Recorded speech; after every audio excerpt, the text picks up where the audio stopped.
So, hello. Ako si AS Giancarlo Q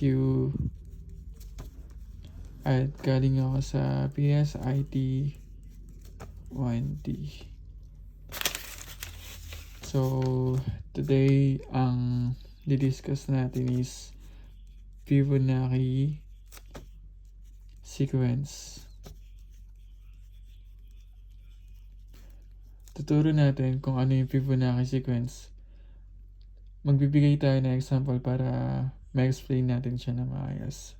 So, kunwari may 2 tayo dito, 3, then lagyan natin ito ng blank.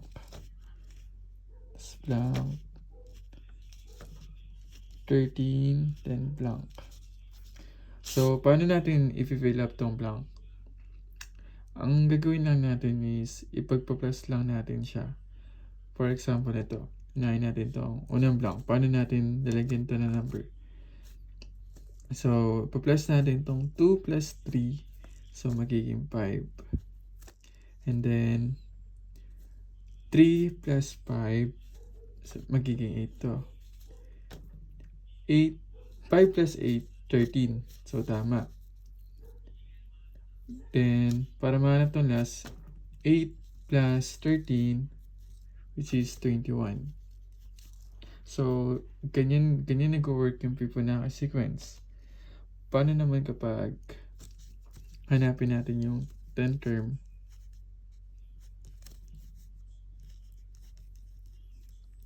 Kunwari, hanapin natin tong 10 term na ito.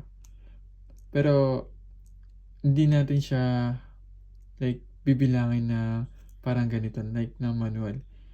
Kasi, may mga numbers na irrational, like hindi siya constant. So, gagamit tayo ng formula, which is ito.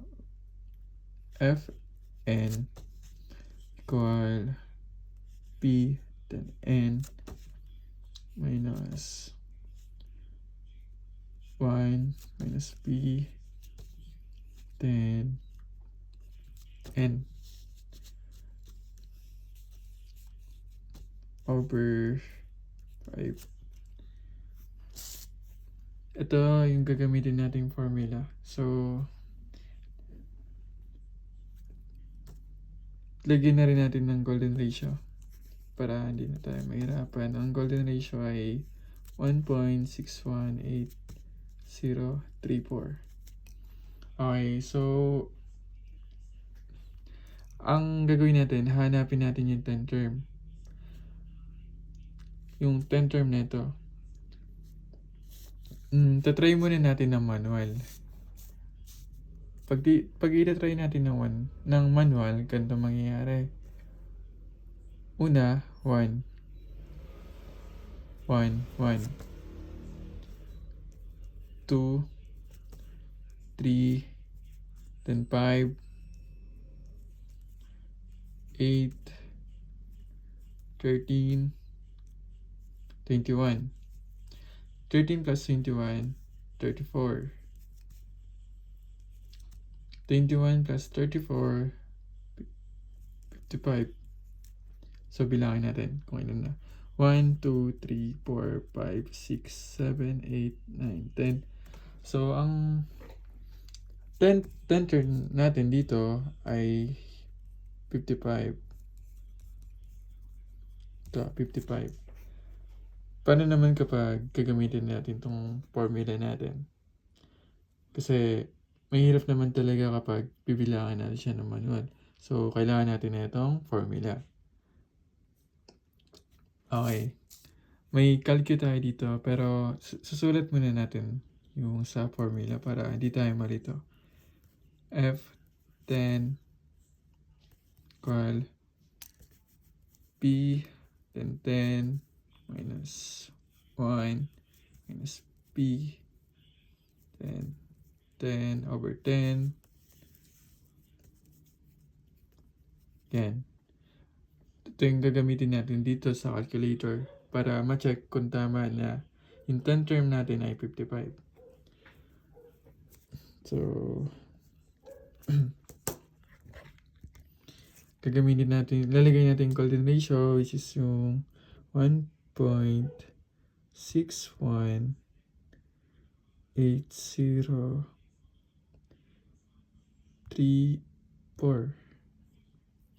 Tama ba? Yan. 1.618034. Then,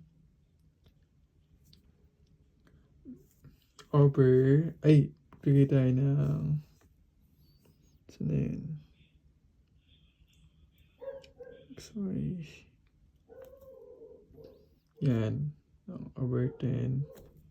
Kasi, nakasulat dito sa formula, may 10 tayo. Then,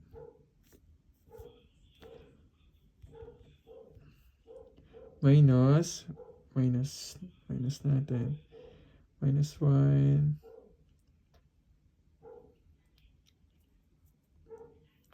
Parenthesis.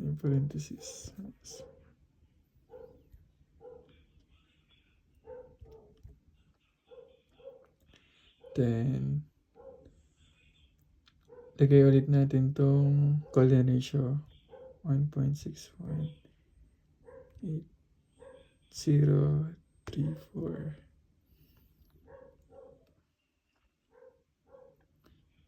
Closing parenthesis.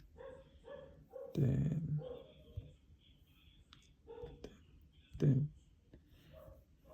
A5. Ayan. So, na-total na natin. Ang lumabas na result is 55. At tama naman kasi ito yung 10 term na hinahanap natin. Kapag bibilangin natin ng mano-mano, paano naman kapag hindi 10 term? Like, mas mataas. Hindi naman natin mabibilangin ng mano-mano. Like, mahirapan tayo at maubos yung oras natin kapag mano-mano. So, gagamit tayo na itong formula. By using this formula, madali lang natin masasagutan. Kasi, yun nga, may calculator na tayo. So, yun. Yun po. Yun yung Fibonacci sequence.